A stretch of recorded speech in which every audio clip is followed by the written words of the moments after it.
पाकिस्तान ने न्यूजीलैंड के खिलाफ सीरीज का पहला टी20 मैच जिस तरीके से हारा है, उसने एक बहस व मुबाहिसा शुरू कर दिया है कि टीम आपकी न्यूजीलैंड के खिलाफ वहां पर सीरीज खेल रही है, 5 मैच टी20 के खेलने। पहला टी20 मैच जिस तरीके से आप हारा है कि आपके तमाम खिलाड़ी 90 रन पे ढेर हो गए और उसके बाद 10 ओवर ने न्यूजीलैंड ने भुगता दिया। अब दूसरा टी20 मैच खेलने जा रहा है, लेकिन टीम हो चुकी है भाई डीमोरलाइज, और जितनी तनकीद हो रही है, अब अजीब अजीब सी बातें हो रही हैं कि जी इसको खिलाया जाए, इसको खिलाया जाए। बात यह है कि जब आप इन एक्सपीरियंस बंदे जिनका डोमेस्टिक क्रिकेट के अंदर कोई रिकॉर्ड इतना नहीं है, कोई इतनी जबरदस्त परफॉर्मेंस नहीं है, आप उनको लेके गए तो मुस्तकिल आप एक पाकिस्तान कौम, पाकिस्तान टीम के साथ जग हसाई का आप मटेरियल जो है ना आहिस्ता आहिस्ता फराम कर रहे हैं, जिससे आपकी कलई खुल रही है। दूसरी तरफ क्या कहा जा रहा है, दूसरी तरफ इंडिया के लिए लोग जो है, जो ऑस्ट्रेलियाई बॉलर है वो कह रहा है कि इंडिया की स्ट्रेंथ ऐसी है कि इंडिया को अगर एक वक्त में 3 मुख्तलिफ मैचेस खेलने पड़े तो उसका टी20 स्क्वाड भी बन सकता है, वनडे स्क्वाड भी बन सकता है और टेस्ट स्क्वाड भी बन सकता है। और यहां मसला यह है कि हमारे पास खिलाड़ियों का पूल भी है, लेकिन हमें एक टीम बनाना अजाब हो जाता है। इसकी बेसिक वजह क्या है कि आप कुछ खिलाड़ियों को लेकर चलते हैं, उनको तैयार करते हैं, लेकिन फिर ऐसी परफॉर्मेंस आती है कि जनाब वो गायब हो जाते हैं और उनका नामो निशान मिट जाता है। बिल्कुल नई टीम। अब आप मुझे बताएं, पूरा एक शोरो गलगला बरपा हुआ कि शादाब जो है वो बहुत जरूरी है।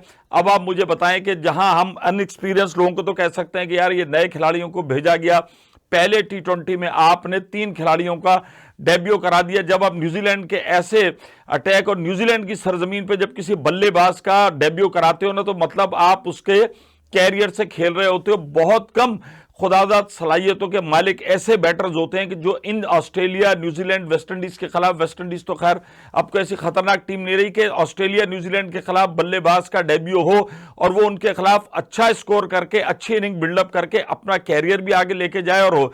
लेकिन अब आपके हालिया दिनों में जो परफॉर्मेंस है कि आप, मैं समझता हूं कि उस बल्लेबाज के साथ ही ज्यादती कर रहे हैं कि इतनी बड़ी टीमों, बार बार मैं कह रहा हूं कि ऐसे जैसे शेर के पिंजरे में आपने, शेर की कछार में वो आपने चूहे बिल्ली को डाल दिया, तो वो जिस तरीके से भागा दौड़ी कर रहे हैं। और मोहम्मद यूसुफ के पास कमान है, वो बैटिंग कोच हैं और बैटिंग आपकी फेल हो रही है। अब आप मुझे बताएं कि गैर मुल्की कोच और ये सब कोच, एक खिलाड़ियों की और एक साबिक खिलाड़ियों की जंग शुरू हुई है। अब आप मुझे बताएं कि पाकिस्तान के अंदर अगर आप बैटिंग कोच की बात करें तो मोहम्मद यूसुफ से ज्यादा टेक्निकल साउंड कौन सा खिलाड़ी होगा। इंजी भाई भी आ चुके हैं, अजहर महमूद मौजूद, आकिब जावेद मौजूद। आकिब जावेद की परफॉर्मेंस को देखते हुए आप गैरी क्रिस्टन देख लें, जैसन गिल्स्पी हो जाए और मिकी आर्थर बन जाए, तीनों ने पूल बना के उन्होंने तबियत चढ़ाई कर दी। एक ने तो जोकर का, वो भी गलत है। बात यह है कि यार आप कभी गैर मुल्की कोच, कभी मुल्की कोच। मैंने जैसे कहा कि मोहम्मद यूसुफ से ज्यादा बैटिंग का अच्छा कुछ नहीं है, लेकिन मोहम्मद यूसुफ भी, मसला यह है कि जदीद क्रिकेट जो कोचिंग है और जो टेक्निक है उनसे ये लोग आशना नहीं है। आप उसी तरीके से एक घूम रहे हैं कि कभी गैर मुल्की, वो अब मोहम्मद यूसुफ ने जो उनका जो एक इंटरव्यू आया जिसमें उन्होंने कहा कि मैं तब पहले मैच से पहले उनका आया कि मैं खिलाड़ियों को बता रहा हूं कि जो मतलब बाबर जैसा गलती करता था कि ऑफ के ऊपर मैं बार बार जो कह रहा हूं कि वो बाहर जाती हुई बॉल को ना, लेकिन आपने हारिस ने देखे कि किस तरीके से उन्होंने वही हरकत की कि उनको जैनसन कौन था, उसने 2-3 बॉलें ऑफ के ऊपर बाहर की, आउट स्विंग किया और उसके बाद इतना खूबसूरत वो कैच देकर घर चले गए। बहुत रिकॉर्ड बने कि पहले दोनों खिलाड़ी जनाब वो 0 पे आउट हो गए, वो पता नहीं कितने साल इस किस्म के रिकॉर्ड बनते रहते हैं। लेकिन बाद में पता चला भाई ऐसी परफॉर्मेंस तो वो टीम भी दिखा चुकी है जिसमें कामरान अकमल, मोहम्मद हफीज और ये सारे मौजूद थे, अहमद शहजाद, जो आज टीवी मीडिया पर बैठकर पाकिस्तान क्रिकेट टीम का पोस्टमार्टम कर रहे होते हैं। तो पाकिस्तान टीम की परफॉर्मेंस की हमेशा से ही एक चीज का तसलसल रहा है पाकिस्तान टीम की परफॉर्मेंस में, और वो रहा है कि कोई तसलसल नहीं है।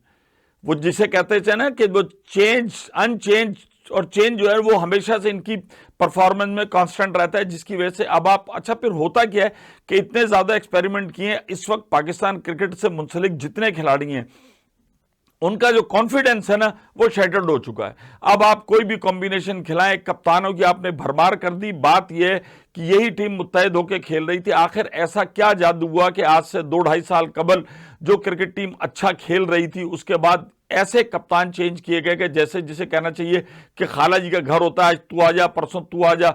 वो टीम का शिराजा बिखर गया। जो टीम एक यूनाइट होकर खेल रही थी वो सारी की सारी तितर बितर हो गई।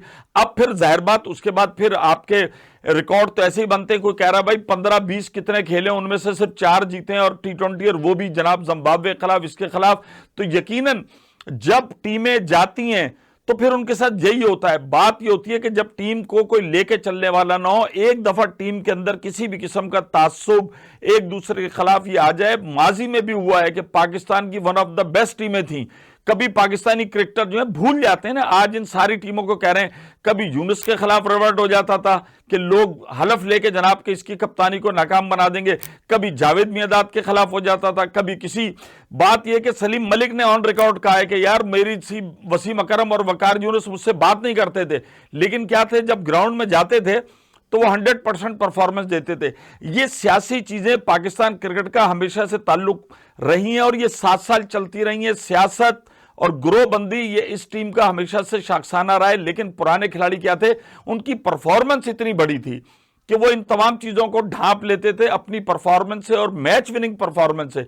अब मसला क्या है, टीम के अंदर परफॉर्मेंस दिखाई नहीं जा रही। लड़के जिस कैलिबर के हैं, जिस टैलेंट के हैं, फिर आपको क्या सुनने को मिल रहा है, फिर आपको ये सुनने को मिल रहा है कि पाकिस्तान का जो टॉप स्टार जो फास्ट बॉलर है, मैं उनको अच्छी रैंकिंग में नहीं समझता। ये मोइन अली कह रहा है ना, और मोइन अली की राय को ऐसी नहीं, उसने कहा ये अच्छे बॉलर होंगे लेकिन आप इनको बेहतरीन बॉलर नहीं कह सकते कि जो पाकिस्तान के लिए बहुत आउट ऑफ द बॉक्स जाके कारनामे अंजाम दे सकें। और बात यही है, अब वो कहा जाता है यार आईपीएल के अंदर पाकिस्तानी क्रिकेटर पहली दफा 2008 में खेले 11 क्रिकेटर, उसके बाद दरवाजे बंद हो गए।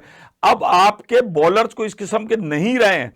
अभी दी 100 के अंदर ऑक्शन हुआ, देखें कि आपके किसी खिलाड़ी को पिक नहीं किया गया, बाद में खैर वो आ गई कि आप उसके अंदर आपकी सीरीज जो उसके साथ वो कॉन्फ्लिक्ट कर रही थी, इस वजह से नहीं खेले। लेकिन क्या था कि इतने बड़े मुल्क से आप अगर दी 100 में जाके खेलते तो कौन खेला, नसीम शाह खेला, 2-3 ही बॉलर थे ना, 1-2 बॉलर, लेकिन वो जो परफॉर्मेंस थी वो अब नजर नहीं आती। और अब यही वजह है भाई, दुआई कर सकते हैं इनके लिए। बार बार कह रहा हूं कि रमजान का महीना है, दूसरा T20 है, पाकिस्तान को अच्छी परफॉर्मेंस दिखा दे। ये नए लड़के हैं, लेकिन ये जिस तरीके से न्यूजीलैंड की पिचों पे खेल रहे हैं, इनकी बॉडी लैंग्वेज नहीं नजर आ रही। यहां पर बड़ा होता है कि यार आप टॉस जीते। आप न्यूजीलैंड को कितना भरोसा था पहले मैच में कि उन्होंने टॉस जीता और उन्होंने फील्डिंग की, उन्होंने कहा इनको हम निकाल देंगे, और उन्होंने वही किया। अब आप संभल के खेलें। बात यह कि इस टीम से जितनी तवक्कुआत थी बच्चे उसी तरह देगी। हम दुआ गो हैं कि भाई दूसरा T20 है, जीत लो, एक एक बराबर हो तो फिर कुछ आगे चलने का रास्ता निकले।